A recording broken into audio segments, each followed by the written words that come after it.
How to use Google Keep. Hi everyone, today I'm going to show you how to use Google Keep, a handy tool for taking notes, making lists, and organizing your thoughts. So let's dive in. First of all, open your web browser, Brave in my case, and go to keep.google.com. Sign in with your Google account or create one if you don't have it already. You can also download the Google Keep app on your smartphone for on-the-go access.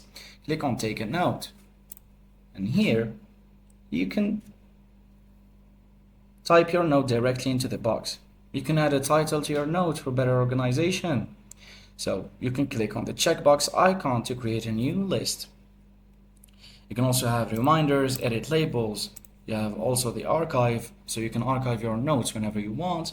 And there's the trash for when you want to delete your notes or recover them. Click on the image icon to add an image to your notes. You can choose an image from your computer or simply just take a new photo.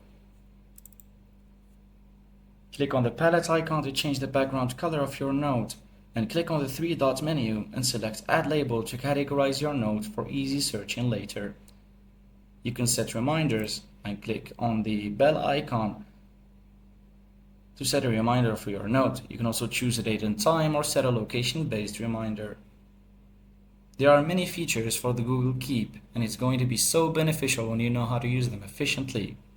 And that's it. Now you know how to use Google Keep to stay organized and productive. If you found this tutorial helpful, please like, subscribe, and hit the notification bell for more tips and tutorials. Thanks for watching, everyone.